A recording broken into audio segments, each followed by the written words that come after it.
Halo teman-teman, jumpa kembali dengan saya di channel Sinyal Kripto, yaitu channel yang membahas berita-berita populer tentang dunia kripto.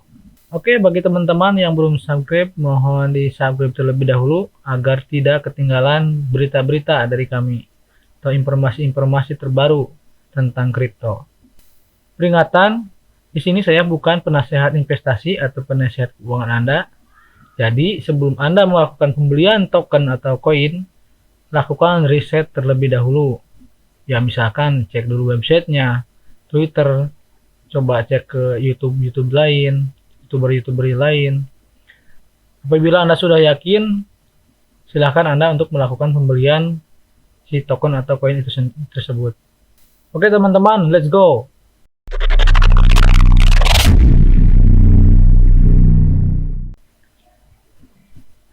Untuk video kali ini saya akan membahas tentang yang pertama, bagaimana saat-saat ini atau sekarang-sekarang ini banyak sekali token-token yang bermunculan ya, token-token baru yang bermunculan, dan ada juga beberapa YouTuber yang terus-terusan membahas token-token baru yang bermunculan. Bagaimana, apakah kita harus beli ataukah seperti apa? Saya akan review. Yang kedua juga berkaitan dengan token SafeMoon Protocol yang sekarang sedang populer ya, dan banyak juga holdernya, dan apakah token ini bagus untuk di hold jangka panjang, bagaimana projectnya, akan kita review juga. Oke teman-teman, yang pertama adalah tentang banyaknya token-token baru yang bermunculan, dan banyak juga YouTuber-YouTuber yang mereview token-token baru ya, sehingga banyak yang ikut-ikutan beli gitu ya. Bagi teman-teman apalagi yang pemain baru di dunia kripto, mohon untuk berhati-hati dengan token-token baru yang bermunculan. Karena untuk membuat suatu token itu sangat mudah sebetulnya. Sangat mudah sekali untuk membuat token. Tapi yang sulit adalah yang pertama, membuat si project itu sendiri. Jadi melaksanakan si project itu sendiri, si projectnya yang susah itu. Yang kedua, marketingnya itu agak susah juga, marketingnya agar si produk kita itu bisa mau diminati oleh para trader atau investor. Pertama, membuat projectnya. Yang kedua adalah marketingnya. Yang ketiga, menjalankan projectnya. Nah, itu yang susah. Jadi Anda sebelum beli token, silahkan Anda cek dulu. Yang pertama adalah Anda harus ngecek apa itu projectnya. Ceknya itu di web, buka aja, dicek si website token itu bagaimana projectnya, cek. Kemudian cek juga di CoinGecko atau MarketCap apa sudah terdaftar atau belum. Kemudian selanjutnya Anda harus mengecek di ini ya, di BSC Scan, cek di sana apakah sudah ada holder atau sudah ada pembeli atau belum. Cek aja di sana bagaimana si token itu sudah banyak yang beli atau belum. Pokoknya cek-cek juga lah di Twitternya seperti apa perjalanannya, projectnya aktif tidak. Jadi Anda jangan terpancing dengan harga murah.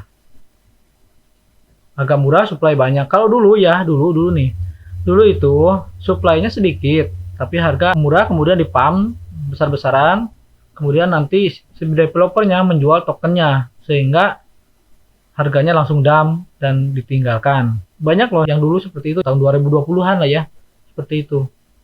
Nah sekarang trennya ini tren baru nih, jadi harganya murah tapi jumlah tokennya banyak, sehingga menarik para investor. Harganya murah, misalkan 0,00 sekian rupiah. Kalau 1 rupiah saja, wah ini saya sudah jadi kaya atau jadi miliarder gitu. Padahal itu supaya menarik kita gitu. Ada juga mungkin kalau Anda lihat video di YouTube cara membuat token misalkan ya, Anda juga bisa membuat token. Cuman apakah bernilai tidak si token itu? Punya project yang bernilai tidak? Bagaimana ke depannya? Jadi bagi Anda jangan terpancing dengan token-token baru yang belum jelas projectnya dan belum jelas komunitasnya. Cek-cek dulu lah, jangan karena harga murah. Nanti semua token baru akan di pump awal-awal. Semua token baru itu misalkan sekarang murah, berapa hari mereka si developer itu akan nge-pump dulu biar menarik para investor. Setelah di-pump itu di-dump, kemudian dia tinggalkan. Kalau Anda mau buat website, Anda bisa aja bikin website sendiri. Bayar aja misalkan 2 juta atau 3 juta misalkan bikin web, atau paling besarnya 5 juta lah bikin web.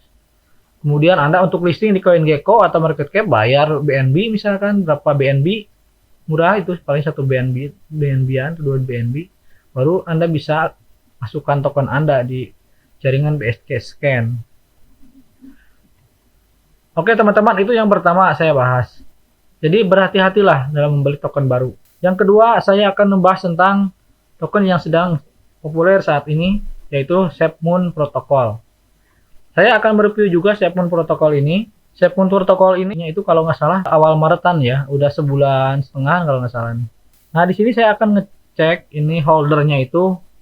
Ini di sini ada ya jumlah holdernya 800.000 lebih, 800.000 holder. Ini baru sebulan setengah ini banyak banget ini holdernya. Luar biasa ini. Menurut saya ini hot top holder nih, sekelas token baru ya. Karena baru sebulan setengahan udah 809 holder. Ya mungkin karena harganya terus meningkat. Yang kedua, ini ada likuiditas. Likuiditasnya itu 226,4 juta US dollar. Likuiditas itu, jadi kalau Anda menjual, ada likuiditasnya. Jadi Anda bisa ketika menjual, akan jadi BNB lagi. Nah ini, likuiditas ini yang membuat Anda bisa menjual token SafeMoon. Kalau di rupiah kan, kalikan saja 15.300 ya per USDT-nya. Berarti sekitar 3,4 triliunan ini si likuiditasnya. Besar sekali ya kalau sekelas token baru ini. Ini memang dipiralkan oleh para YouTuber, jadi banyak juga nih para investor yang masuk. Yang selanjutnya market cap-nya itu 3,9 miliar ya. Kalau kita kalikan 15.300 aja ini sudah besar sekali ya, hampir 60 triliun ini market cap-nya, banyak banget. Nanti kita akan review roadmap, cuman saya akan bahas dulu ke ini ya, ke white paper-nya, bagaimana ini white paper-nya. White paper kita akan melihat sejauh mana ini project-nya. SafeMoon Protocol ini secara garis besar itu project-nya itu project DeFi. Kemudian dia akan membuat exchange khusus jual beli NFT ya. Nah itu project utamanya itu si SafeMoon itu. Wah ini ketika di refresh ini bertambah ya. Market cap-nya jadi 4,1 miliar. Dikalikan aja lah ya. 19.300 misalnya. Oke kita coba baca. A common misconception with the hay. Kesalahpahaman umum dengan rata-rata APY. Yang besar adalah subjektivitas dari kerugian tidak permanen dari pertaruhan LP menyediakan likuiditas di generator hadiah pertanian dengan ledakan DeFi. Kami telah melihat terlalu banyak pencari cryptocurrency baru terseret ke dalam perangkap pertanian likuiditas APY yang tinggi. Jadi maksud si SafeMoon ini, mereka melihat token-token yang sebelumnya itu menyediakan APY yang tinggi untuk para stakernya. Jadi kalau stake si token ini, misalnya si token A, kemudian dikasih APY yang besar sehingga menggerus biaya yang besar. Mengambil jatah, misalkan jatah marketing, mengambil jatah biaya marketing untuk APY itu gitu, yang bagi yang stake. Nah, si SafeMoon ini ada terobosan. Nah, sama juga sih sebetulnya dengan token-token lain ya yang baru sekarang. Ada terobosan bahwa bagi holder, nah karena kan sekarang ini yang holder itu jadi staker, jadi stake otomatis gitu. Ketika kamu menghold token yang baru-baru banyak rilis sekarang nih, menghold token itu otomatis dapat reward gitu. Dari mana token reward itu? Yaitu diambil dari yang jual atau yang beli. Misalkan ada yang beli 1 juta token SafeMoon. Nah itu dipotong 10%, 2,5%-nya untuk dibelikan lagi ke BNB otomatis ya, ke BNB. Jadi untuk likuiditas yang 2,5% itu untuk pairing dengan BNB dan 5%-nya itu untuk para holder. Jadi kalau yang dulu itu untuk memberikan reward kepada para holder atau staker itu dari biaya marketing mereka. dari biaya marketing si developer gitu. Si developer menyiapkan biaya marketing yang itu dari tokennya. Nah sekarang ya dari investor juga biaya rewardnya itu. Nah ini pemikiran atau terobosan baru gitu. Sehingga tidak si para developer tidak perlu menyiapkan terlalu besar biaya untuk stake ya. Oke, kita lanjut ke ini. Ini kan di sini automatic liquidity pool, manual burn. Nah, ini coba kita baca. Terkadang permasalahan pembakaran, something burn matter. Terkadang ada masalah pembakaran, terkadang tidak ada. Pembakaran berkelanjutan pada salah satu protokol bisa bagus di masa-masa awal. Namun ini berarti luka pembakaran, maksudnya efek dari pembakaran tidak dapat dibatasi atau dikendalikan dengan cara apapun. Efek luka bakar yang dikendalikan oleh tim dan dipromosikan berdasarkan pencapaian membantu menjaga komunitas tetap dihargai dan diberi informasi. Kondisi pembakaran manual dan jumlahnya dapat diiklankan dan diacak. SafeMoon bertujuan untuk menerapkan strategi pembakaran yang bermanfaat bagi mereka yang terlihat dalam jangka panjang. Jadi dia itu ya seperti tadi yang saya jelaskan, jadi menghargai para holder ya. Jadi stake otomatis. Nah, untuk likuiditas, coba kita baca. Likuiditas otomatis adalah rahasia SafeMoon. Di sini kami memiliki fungsi yang bertindak sebagai implementasi bermanfaat 2 kali lipat bagi pemegang. Pertama, kontrak yang menyedot token dari menjual dan membeli dan menambahkan ke LP. Ciptakan harga dasar yang solid. Kedua, hukuman bertindak sebagai mekanisme tahan arbitrase dan pengamanan volume. Jadi yang pertama, yang tadi saya jelaskan, likuiditasnya itu berasal dari yang menjual dan yang membeli. 2,5% itu setiap ada yang menjual dipotong 2,5% atau membeli dipotong 2,5% dari jumlah token yang dibeli atau dijualnya. Kemudian diberikan ke BNB dan dimasukkan ke likuiditas mereka. Sehingga likuiditasnya terus bertambah. Sehingga bisa menstabilkan harga katanya. Kemudian ini jumlah supply si SafeMoon ini 1000 triliun atau 1 quadrillion ya, 1000 triliun. Burn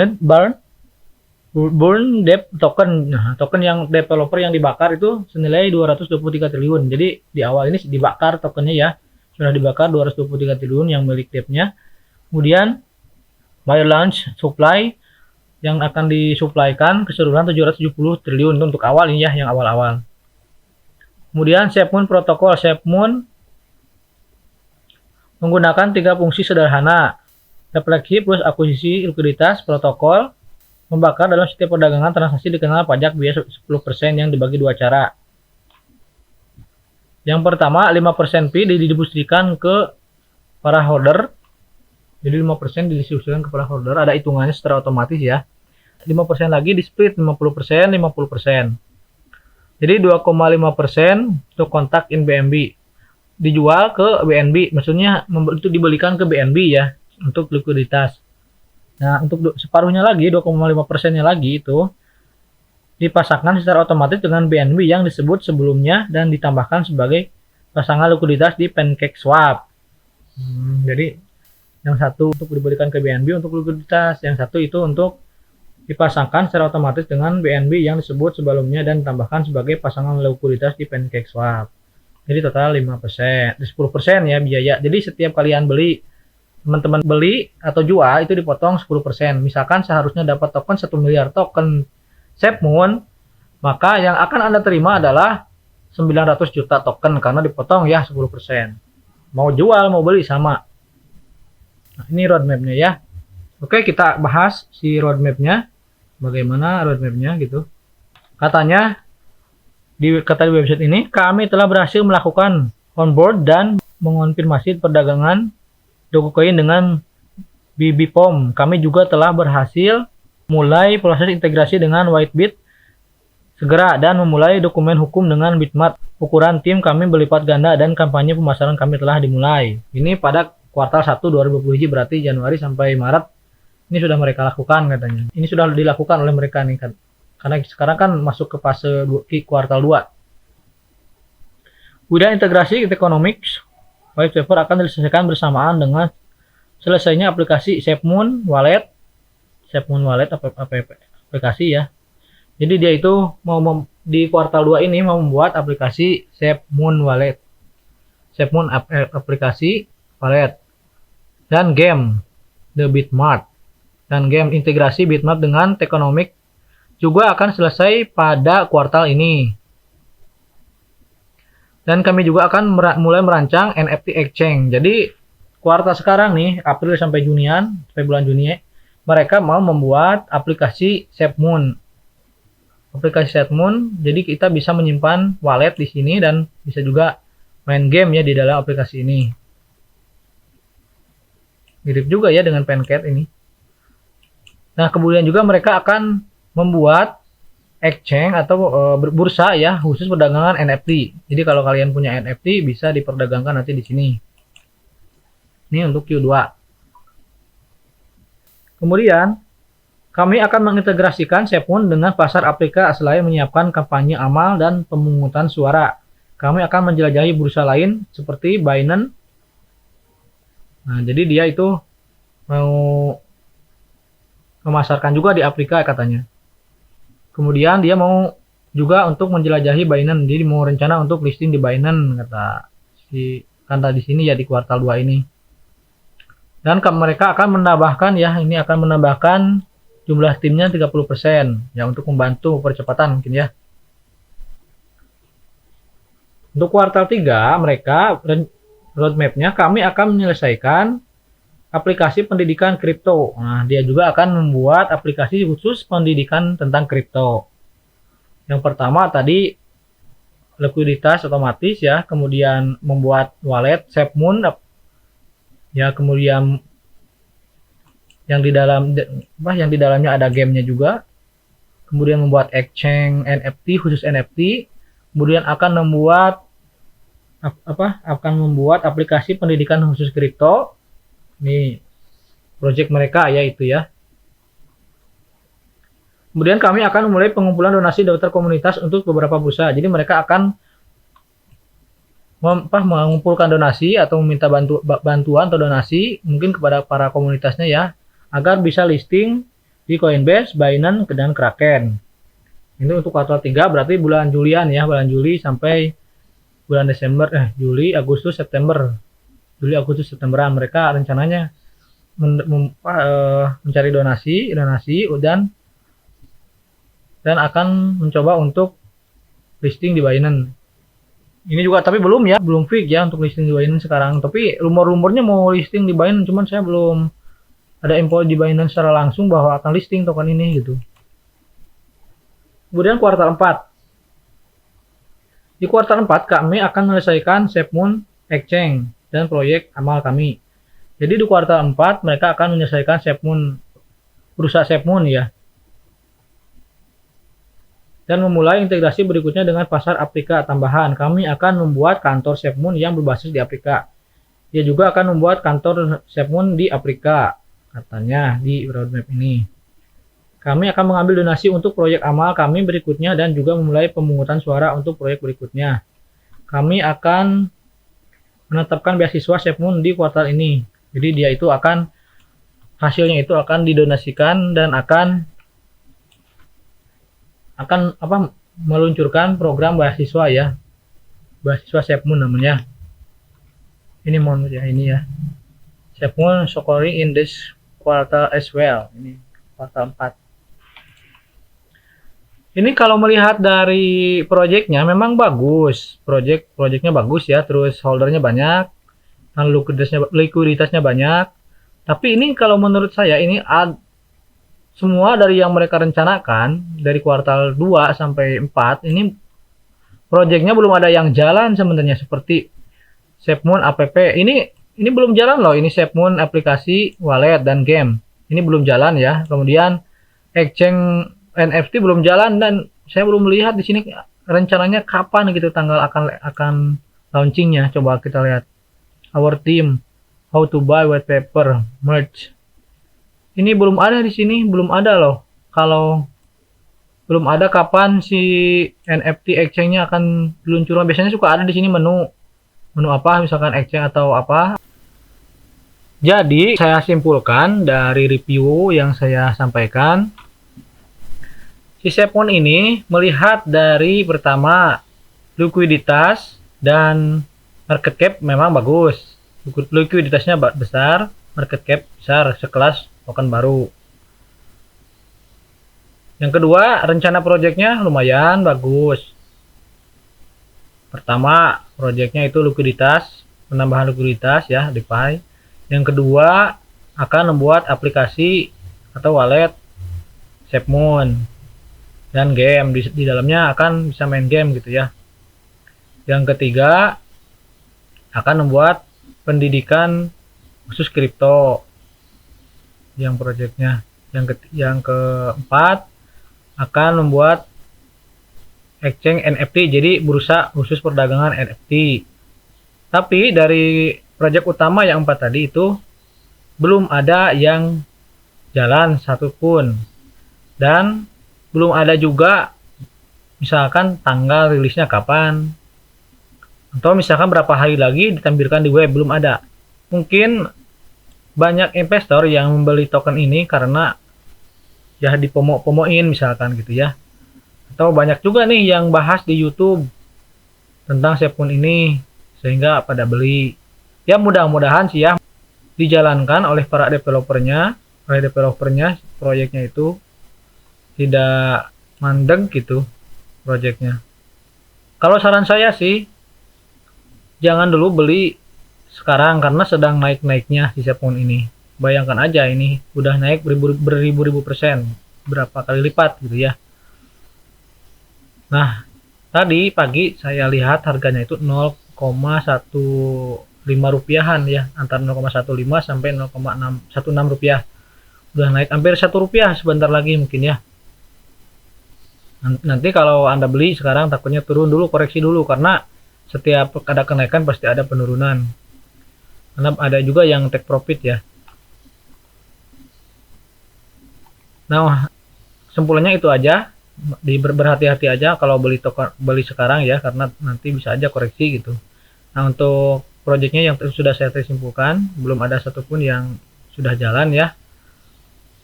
Dan juga mau listing di Binance juga belum ada kepastian dari Binance-nya tanggal berapa misalkan listingnya. Saya belum mendengar, nggak tahu ya kalau teman-teman sudah baca atau mendengar gitu ya info valid dari Binance-nya. Saya sih belum gitu ya. Oke teman-teman, itu saja video dari saya. Mudah-mudahan mendapatkan pencerahan atau informasi tambahan dari saya. Sampai jumpa kembali di video selanjutnya. Salam to the moon.